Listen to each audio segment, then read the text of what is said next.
So this is our size. So this is the size we'll be using for the cargo pocket. So I have stitched it at the edge. Look at this. So stitched it at the edge. This is the inside out here. So it's stitched down already. Stitched down already. So we'll get so flipping it over, we'll get a straight. So you take your measurement round to be very short to avoid any form of application. So you take the measurement, take your measurements round. So whatever you have is the length of the straight fabric that you're going to get. So this is the length that I got. This is how wide I want it. You can make your own wider, I can make it slimmer. It's depending on the design you're creating. So when it gets to this point, when you want to join them, you fold this one in. After folding it in, you stitch along just 0.5 inches to stitch. You stitch along the line, and you stitch it all the way here. Then we stitch from the back. So this is the folding I already have here. So just stitch it along the line. Yeah, let me have you have the suggestion. Let me go stitch it. So we're going to open this one up and sew it down, okay? Let me have this.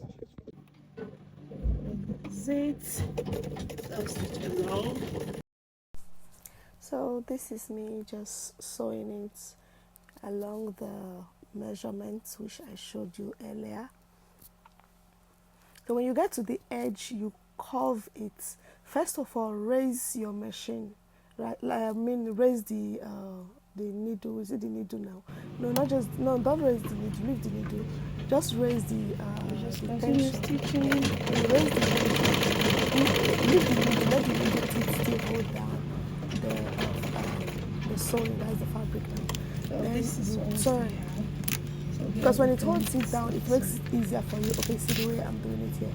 See, the tension is raised, but the needle was down, so I brought it down. You see, so it is easier like that. So this is like the easiest way to make cargo pockets. Easiest way.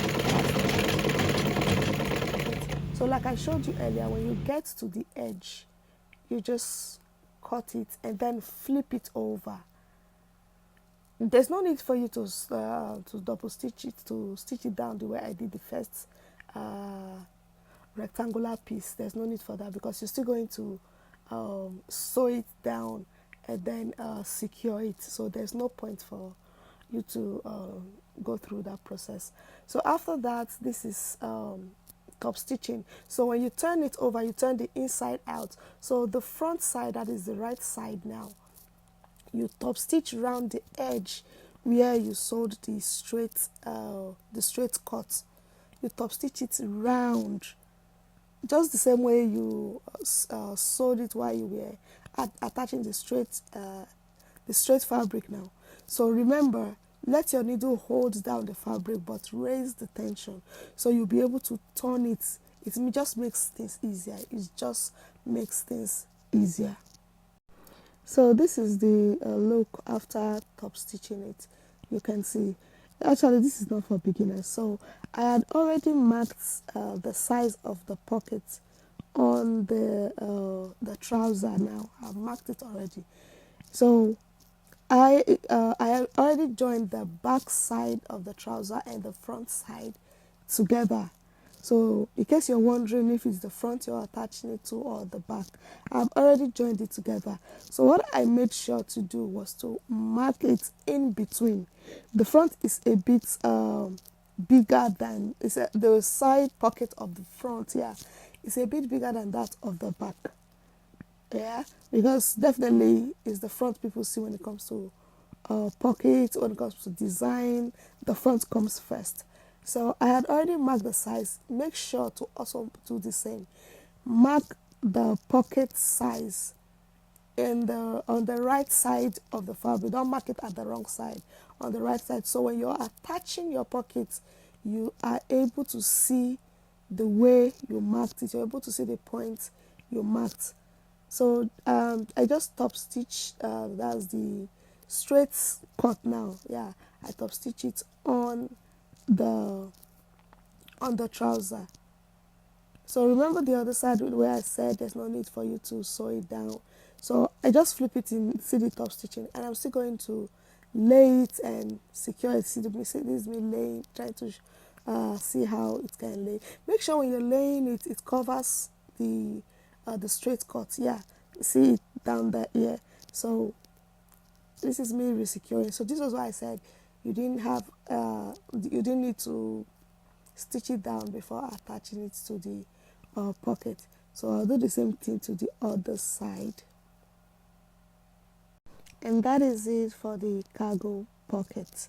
So I'll show you the full the complete look when it is completely done. So this is the other side of the pocket. I'm just showing you this as an extra. This is just the normal regular pocket. So I'm doing two type of pockets on this trouser.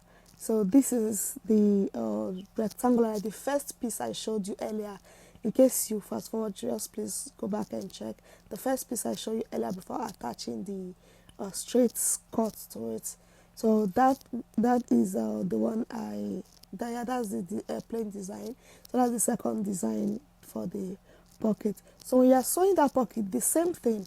Make sure you mark the size of the pocket and where you want the pocket to be on your trouser. So at the other edge, I didn't stitch it down first. So what I just did, this is a freehand, guys. This is a freehand. So in case you don't do freehand, I don't know, you can just get a pattern and do yours. But for my freehand sisters and soulmates, this is a freehand. So you just fold it in with your hand. It's very easy. Just follow the lines, and that is it, guys. Thank you so much for sticking. Thank you for watching. And in case you haven't subscribed to my channel, what are you waiting for? We have so much to show you.